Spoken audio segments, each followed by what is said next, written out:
रिदा पाकिस्तानी लड़की, और मैं इनको किसी रेफरेंस से जानता हूँ, इनसे मेरी रिसेंटली बात हुई। इन्होंने मुझे अपनी एक स्टोरी सुनाई और कहा कि भाई इस बात को डिस्कस कीजिए, ये किसी प्लेटफॉर्म पर डिस्कस नहीं होता और टिल नाउ वो उस मसले में फंसी हुई हैं। मसला क्या है, वो कहानी क्या है, उससे पहले मैं आपको थोड़ा सा रिदा का बैकग्राउंड बता दूँ।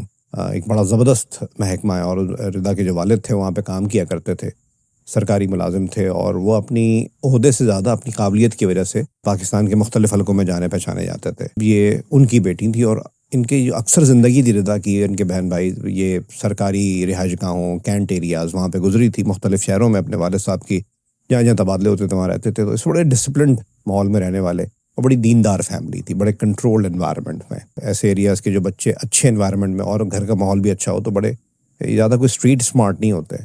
अच्छा, 2013 में रिदा का रिश्ता आता है, पाकिस्तान के एक दूसरे शहर से आता है किसी के जरिए। लड़का अच्छा है, लड़के का नाम था हसनैन। रिश्ता होता है, बात तय हो जाती है, अच्छी फैमिलीज लगती हैं, दोनों म्यूचुअल अंडरस्टैंडिंग से मंगनी हो जाती है।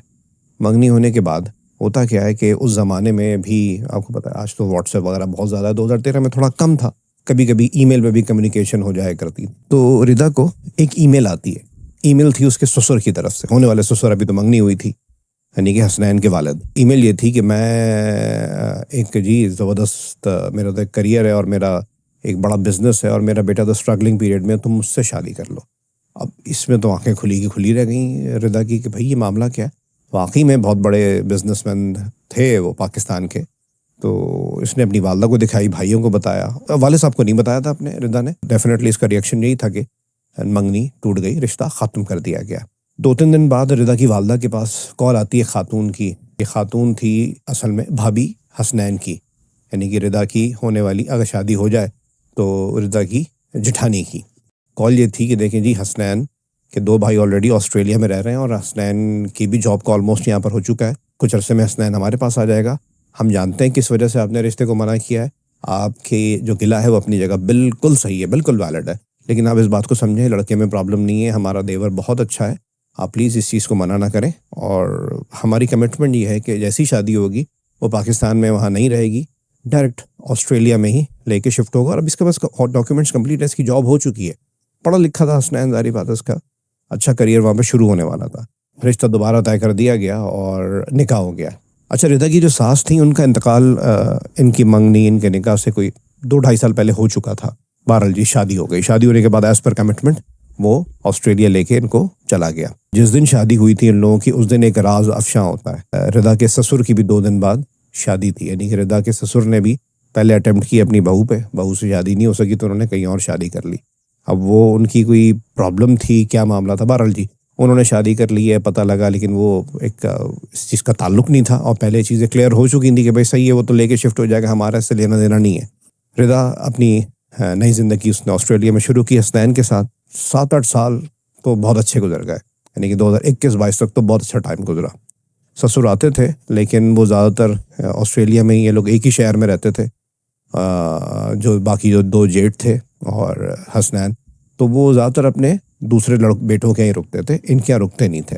आना जाना होता था, बस सही है, ये भी भूल गई थी, चले सही है, जो भी मामला थे और अच्छे तरीके से मिलती थी। 2021-22 तक तो मामला सही थे। उसके बाद हुआ ये कि एक जो जेठ था रिदा का, उसकी मुलाजमत की वजह से या कोई बिजनेस की कोई मजबूरी थी, वो लोग शिफ्ट हो गए यूएस। अब सिर्फ ऑस्ट्रेलिया में हसनैन और रिदा रह गए और हसनैन का एक भाई जो बड़ा भाई है, मतलब रिदा का जेठ है, ये लोग रह गए। आपको याद है, अभी मैंने आपको बताया था शुरू में कि जिस वक्त 2013 में रिदा की शादी हुई थी हसनैन से, तो उससे 2-3 दिन बाद ही रिदा के ससुर ने दूसरी शादी किसी यंग खातून से की थी और वो शादी ज़्यादा अरसा नहीं चली थी, 2-3 साल बाद उन्होंने तलाक दे दी थी। और उसके बाद भी उन्होंने एक शादी की, उन लोगों की बनी नहीं और वो तलाक हो चुकी थी। एक तरीके से वो अपनी जो पहली बीवी थी उसके इंतकाल के बाद 2 यंग खवातीन से शादियां करके 2-2, 3-3 साल की शादियां थी, उसके बाद वो तलाक दे चुके थे। कुछ अरसे बाद वो यूएस शिफ्ट हो गए थे और अब सिचुएशन ये थी कि वहाँ पर उनका बिजनेस भी था, बाकी चीज़ें भी कर रहे थे, लेकिन एकदम 2022-23 में इंकशाफ ये होता है कि जी उनको डिमेंशिया हो गया है और वो शदीद बीमार रहना शुरू हो गए। तो वहाँ यूएस में जो उनका बेटा था, वहाँ बहू और बाकी जो फैमिली थी उनका ख्याल रखती थी। वो कुछ अर्सा बेड रिडन रहे, उनका इलाज विलाज हुआ और फिर वो थोड़ा सा बहाल हुए। कुछ अरसे बाद 2023 के एंड में रिदा को पता ही लगता है कि जी इनके ससुर रहने आ रहे हैं ऑस्ट्रेलिया। कुछ अरसा रिदा की जेठानी के पास रहेंगे, कुछ अरसा रिदा के पास रहेंगे। जारी पता 2013 वाली बात रिदा के दिमाग में नहीं थी इतनी, वो भी भूल चुकी थी कि चले सही है जो भी है, हाँ मैं मेरे वालिद साहब की जगह है, मैं उनका ख्याल रखूंगी अगर मेरे पास रुकेंगे। उनके आने से कोई एक दिन पहले खबर ही आई, रिदा का जो जेठ यूएस में रह रहा था, जहाँ रिदा के जो ससुर थे वो रह रहे थे अपनी बीमारी के टाइम पे, वो वहाँ से ज़बरदस्ती भेजे जा रहे हैं। उसकी वजह ये थी कि रिदा के जो जेठ की बेटी थी, वो होगी 16-17 साल की, उसने अपने वालदा से मतलब शिकायत की, इनअप्रोप्रिएट टच की, कि इन्होंने मुझे नामुनासिब तरीके से टच किया है। अपने दादा की शिकायत की अपनी माँ से। माँ ने तो ख़ास रिएक्ट नहीं किया, लेकिन ज़ाहिर बात है वो यूएस की ब्रॉटअप थी बच्ची, उसने फिर शोर मचा दिया और फिर इनको मजबूर होकर अब यहाँ भेजा जा रहा था। ये कहानी थी। अब रिदा ने इस बात पे यकीन, बस सुन ली बात, सही है जो भी। अब मेरे तो वालिद साहब की जगह, देखते हैं आते हैं क्या होता है मामला। उनको बहरहाल भेजा गया और वो डायरेक्ट इत्तेफाक की बात है कि रिदा के घर पर ही आए। जब वो आए शुरू में तो जी बड़े बीमार से लग रहे हैं जी, लग रहा था कि डिमेंशिया के पेशेंट हैं, झुके हुए बिल्कुल आहिस्ता आहिस्ता चल रहे, पूरा पूरा दिन अपने कमरे में कैद रहते थे, वहीं उनको खाना दे दिया जाता था। और एक दिन रिदा ने घर का खाना भी बनाया, आवाज़ दी कि भाई आप आके प्लीज़ आ जाएं ड्राइंग रूम में, मैंने खाना लगा दिया, तो आप खाना खा लें। तो उन्होंने बोला नहीं बेटा, वो मेरा तो अलग से खाना आता है और वो टिन में आता है, ये लोग बेडरूम में मेरे रख देते हैं, मुझे जब भूख लगती है मैं खा लेता हूँ। रिदा वो बड़ा बुरा लगा कि मेरे वाले साहब अगर इसकी जगह हों, इनकी जगह हों, तो मैं क्या इस तरह उनको लावारिसों की तरह छोड़ दूंगी। तो रिदा बड़ी जज्बाती हो गई, उसने बोला नहीं डैडी, मैं ना आपके लिए अब से घर का खाना ही बनेगा और आप हमारे साथ खाएंगे, तो मैं यहाँ लगा दिया करूँगी, मैं आपको बता दिया करूँगी, आप यहाँ पे आके खा लिया कीजिएगा। अच्छा, रिदा के 3 बच्चे और 3 बेटे, और 2024 शुरू हो गया था, और जो रिदा का सबसे बड़ा बेटा था वो 10 साढ़े 10 साल का, 11 साल का ऐसे ही था।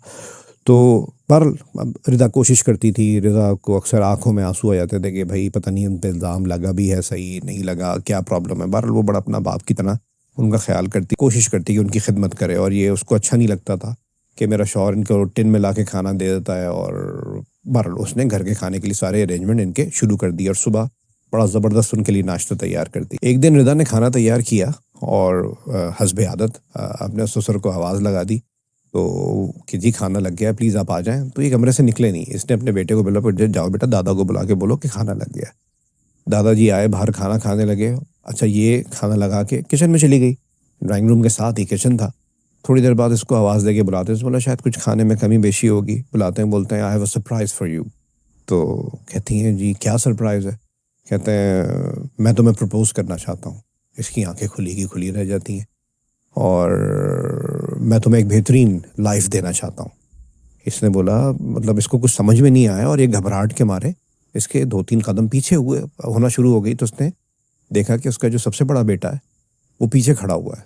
उसने बोला कि मम्मा ये क्या कह रहे हैं, तो वो इतनी हवास बाख्ता हो गई थी, उसने पूछा कि डैडी आपको पता है मैं कौन हूँ, मैं आपकी बहू हूँ, मैं आपके बेटे की बीवी हूँ, आप ये बात जानते हैं। वो देखना चाह रही थी कि भाई ये डिमेंशिया के असरात तो नहीं है, इन्हें कोई दौरा तो नहीं पड़ा।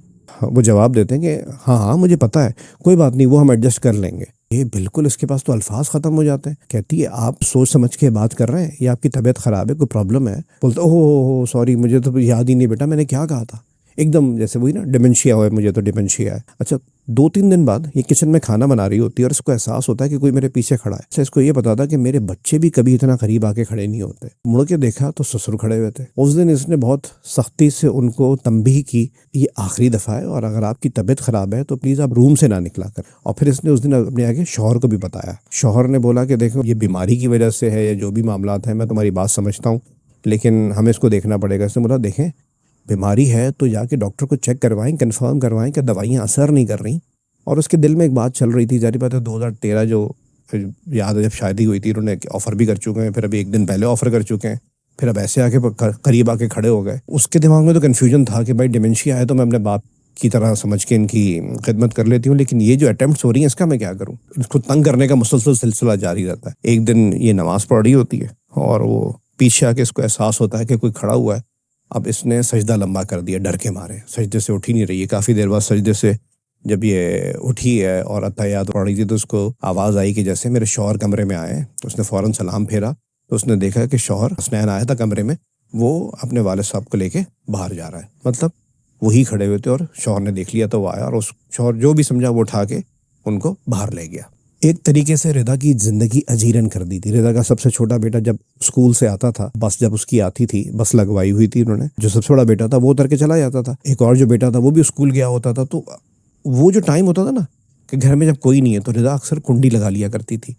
तो ये दरवाज़ा खटखटा रहे, ये अगर नहाने जा रही होती थी तो उसको एहसास होता था कि बाहर कोई खड़ा हुआ है, मैंने बाहर अगर कोई कपड़े रख गए या टॉवल लेना है या कोई चीज़ देनी है, तो वो एक घबराहट का शिकार रहती थी और एकदम वो कमरे में आ जाते थे, कमरे से निकल जाते थे। वो ओ सॉरी सॉरी मैं रास्ता भूल गया, मतलब रास्ता भूल गया, मतलब घर है, मतलब कोई इशारा है। एक दफ़ा ये भी हुआ कि वो हसनैन, रिदा का जो शौहर है, किसी काम से शहर से बाहर गया होता तो अकेली सो रही थी, कह रही रात के 2 बजे मैं देख रही हूँ तो मैंने आंखें खोली हैं तो बिल्कुल मेरे मुंह के सामने खड़े हुए।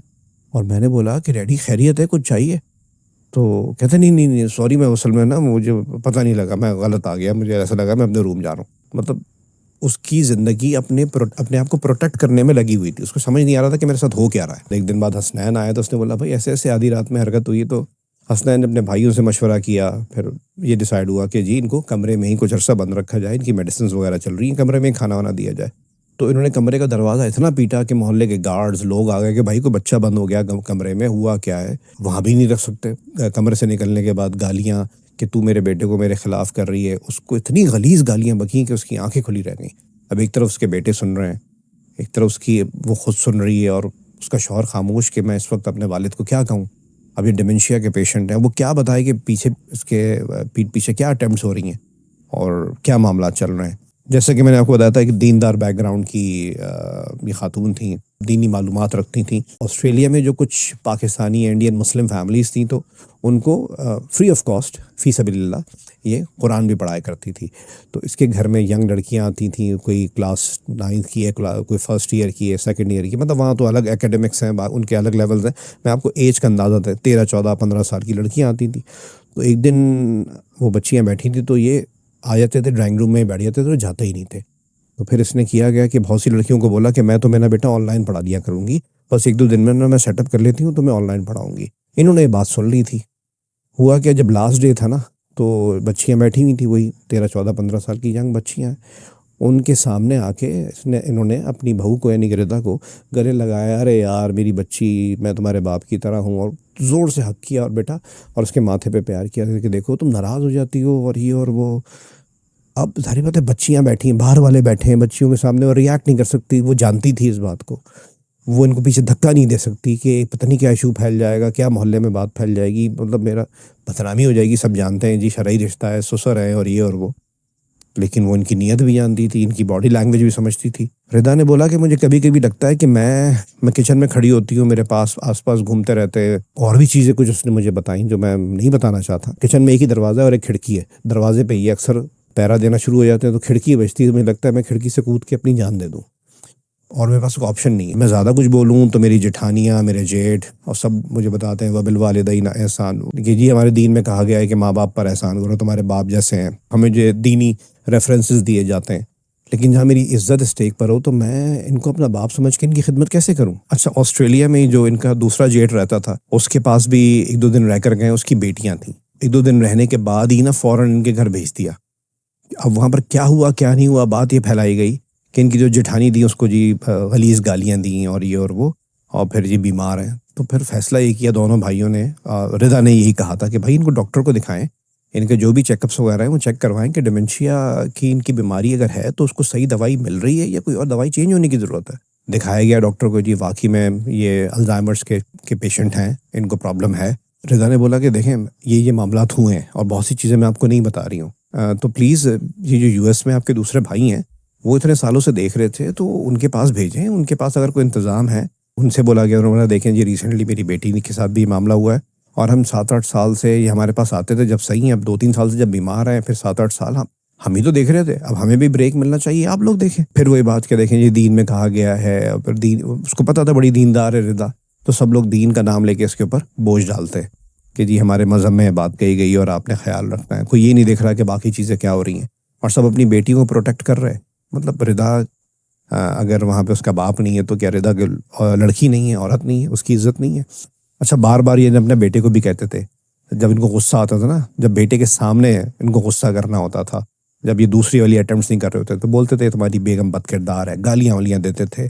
और देखना एक दिन ये तुम्हारा मुंह काला करेगी, यहाँ तो लड़कियों के औरतों के हुकूक भी बहुत हैं, इसको पाकिस्तान ले जा, औकात में रख इसको। एक दिन ना अपने कमरे में इन्होंने ले जाके रिदा की चप्पलें रख दी जो घर में पहनने की थी, और फिर बाहर आके खुद ही हंगामा भी शुरू कर दिया कि तू इतनी बदकिरदार औरत है, तू मेरे कमरे में अपने घर में चलने वाली चप्पलें छोड़ गई ताकि मेरा बेटा देखे और वो शक में आए और वो मुझ पर इल्ज़ाम लगाए। ये पूरी सिचुएशन है एक ऐसी लड़की की जो बड़े पढ़े लिखे और बड़े मोतबर और खाते पीते घराने से, और वो सिर्फ़ और सिर्फ इस प्रेशर में कि जी मुझे अहादीस और मुझे कुरानी रेफरेंसेस दिए जा रहे हैं कि वालदैन पर एहसान करो और वालदैन का ख्याल रखो।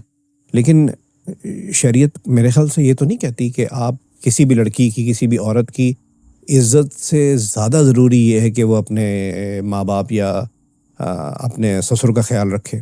पहले तो ये बात कि हमारे यहाँ बिटकॉइन हराम है हलाल है, डिजिटल करेंसी हराम है हलाल है, टीवी हराम है हलाल है, इस पे तो फतवे आ जाते हैं। ये जो कहानियाँ हो रही हैं इस पर भी तो कोई मतलब कोई रिसर्च हो, कोई फतवे आए, कुछ क्लैरिटी मिले, लड़की को भी पता लगे कि भाई इस रेड लाइन के बाद मैं इस्लामी तौर पे आज़ाद हूँ कि मैं अपने हक़ के लिए बात कर सकती हूँ। इस वक्त ऐसा नहीं है कि रिदा की कोई मजबूरी है या वो किसी ऐसी फैमिली से कि उसका मैका कमज़ोर है। उसके भाई बोलते हैं कि भाई अगर तुम कहती हो तो तुम्हारे घर आके रह लो, अगर तुम इतनी परेशान हो। हमें तो लगता है कि तुम खुदकुशी कर लोगी, किसी दिन कूद जाओगी खिड़की से। लेकिन वो फिर भी ये सोच रही है कि शायद मेरी ज़िम्मेदारी है, मुझे ये करना है। लेकिन एक मिनट के लिए आप सोचें, वो जो अटेम्प्ट्स कर रहे हैं, अगर वो किसी दिन इस अटेम्प्ट में कामयाब हो जाते हैं, उसके बाद एकदम बरी ज़िम्मा हो जाता है कि मैं तो डिमेंशिया का मुझे दौरा पड़ा था, मैं तो अल्जाइमर्स का पेशेंट हूँ। या फिर रिदा का बेटा, बच्चे छोटे होते हैं, बड़े ख़तरनाक होते हैं, आपको लगता है कि वो ऑब्ज़र्व नहीं करते। वो ऐसी कोई अटेम्प्ट देख के, एक वो अटेम्प्ट देख चुका है कि वो मेरी माँ को प्रपोज़ कर रहा है, आके किसी दिन मेरे मुँह में खाक कोई ऐसा हमला कर दे अपने दादा पे, तो ख़बर तो ये बनेगी कि जी पोते ने दादा के साथ ये कर दिया। लेकिन इसका बैकग्राउंड क्या कोई बताएगा या कोई समझेगा? तीसरी चीज़, शौहर बार बार अपनी बीवी को, वो ये मानती हैं कि शौहर मेरे साथ है और वो हम दोनों एक ही पेज पर हैं कि ज़्यादती हो रही है। लेकिन रिदा की अल्लाह ना करे कोई बेटी होती है ऐसे वक्त में, और उसके साथ जितनी 10, 15, 20 अटेम्प्ट्स हुई हैं पिछले 1-1.5 साल में, टिल नाउ हो रही हैं, तो ऐसी एक भी क्या आधी भी अटेम्प्ट होती तो क्या हसनैन अपने वालिद साहब जो अल्जाइमर्स या डिमेंशिया का सहारा बना के ये सेक्सुअल हरासमेंट कर रहे हैं, क्या वो रखता? तो बीवी के लिए ये स्पेस क्यों बनाया जाता है कि जी तुमने बर्दाश्त करना है? मैं किसी को बदजन नहीं कर रहा, मैं किसी के ख़िलाफ़ भी बात नहीं कर रहा। ये फ़ैसला मैं आप पे छोड़ रहा हूँ कि इस कहानी का हल क्या है। ज़रूर बताइएगा कमेंट सेक्शन में। बहुत शुक्रिया।